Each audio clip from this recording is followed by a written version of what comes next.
Hello, welcome to the Self Learning Podcast by Dr. Sushma Singh. Let us start discussion on Unit 1, What is Urban Sociology? And our topic is Subject Matter and Scope. According to Erikson, urban sociology is a generalizing science. Its practical aim is to search out the determinants and consequences of diverse forms of social behavior found in the city. To the extent that it succeeds in fulfilling this role, it clarifies the alternatives of organized social action in a given situation and of the probable outcome of each. In other words, urban sociology deals with the impact of city life on social action, social relationships, social institutions, and the types of civilization derived from the and based on urban modes of living. Louis Wirth has written extensively on urbanism and described the complexity of our subject matter. The city is not merely the point at which the great numbers are concentrated into limited space, but it is also a complex heterogeneity in almost every characteristics in which human beings can differ from one another. In this respect, the city represents perhaps the most striking contrast to the social entities that we call primitive, folk, and peasant societies. Consequently, the methods adopted to the understanding of the population of the metropolis are strikingly different from those suited to simpler and more homogeneous societies. This accounts for the fact that in attempting to understand the city, we have had to resort to extensive statistical inquiries to determine the human elements of which it is composed. They differ, as do all societies, in sex and age, but they show peculiar distribution of age and sex groups and great variations in these respects as we pass from area to area. They differ widely from one another in occupation, in view of the more extensive division of labor, which the growth of market has made possible. They differ in wealth and income, ranging from the extreme of affluence to the depth of the direst poverty and insecurity. The city, moreover, by virtue of its focal position in the complex of capitalistic civilization, has attracted within its confines the racial and ethnic stocks of all the world, and has more or less amalgamated them and blended their traits into a new aggregate of hybridized. Here mingling with one another and there segregating themselves from one another, here collaborating and there at war, but in any case building a complex of culture unprecedented in human history. This heterogeneity of human materials in the city is at once a source of permanent and stimulation and of the frictions and conflicts that characterize modern society.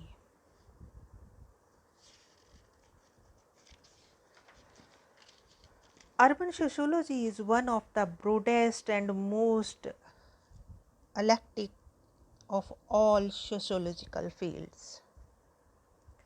It tends to overlap geography with its emphasis on spatial distribution of social institutions and social groups within the city, political science with its emphasis on political behavior, power, and with decision making, economics with its perspective on public policy, taxation, and public expenditures, and anthropology with respect to culture of groups. In many ways, the interest of a urbanologist, a specialist in urban sociology, and ecologist also overlaps with those of town and city planners, social workers, various other specialists in education, race relations, housing, and urban development and rehabilitation. Perhaps as a result of its eclectic nature, there is need to clarify and refine many of the basic concepts in the field: community, ecology, city, urbanism, urban society, urbanization, industrialization, modernization, and so on. Currently, a major problem is that these concepts are loosely defined and used indiscriminately by the students of urban phenomena. In order to define any of the above mentioned concepts, we encounter a difficulty familiar to sociologists. There are very few sociological terms on whose definitions experts agree.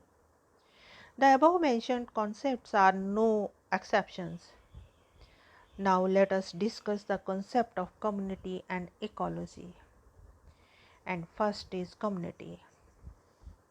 The term has many meanings. Sometimes it is used to denote a common habitat or the totality of all persons living in the same area. But frequently the term indicates more than merely a locality or its residents. Davies, for instance, stresses what he calls social completeness. Accordingly, he defines a community as the smallest territorial group that can embrace all aspects of social life. It is the smallest social local group that can be and often is a complete society. McLever and Page approach the problem from a somewhat different angle, emphasizing relationship rather than social organizations. The basic criteria of community is that all of one relationship may be found within it. We can indeed speak of a community if a common habitat creates positive emotional ties between all residents or at least all groups of residents. It is characterized by a feeling of belongingness and friendly feeling towards each other. Cooperation is prompted and promoted, and community can fulfill all its functions. In this instance, we speak of complete integration of a community. Now, the second is ecology.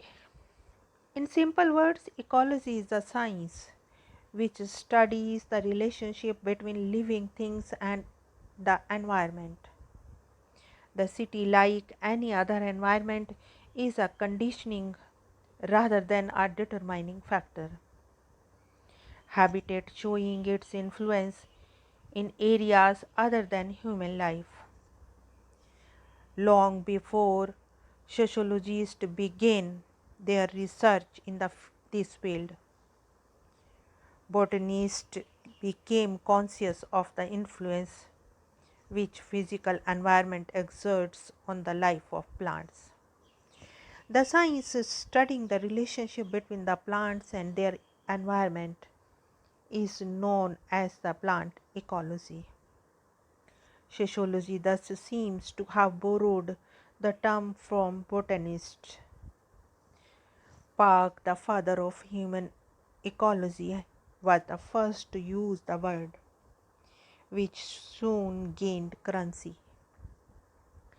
The concept of ecology, as subsequently developed by McCulloch and others, has yielded very valuable results. Some writers have gone too far in their attempts to establish close analogies between plant and human ecology. The difference between the two areas are much marked than superficial. We should be clear that the human beings live on the soil, while the plants in the soil. This alone makes close comparison impossible, for mobility is a striking feature of human being. As in other fields of sociology, it would be fallacy to depend on biological analogies. There is no consensus about the scope of ecology. As usual, there are a variety of definitions which do not exactly coincide. Hawley, for instance, regards human ecology as a science which deals with the development and organization of the community.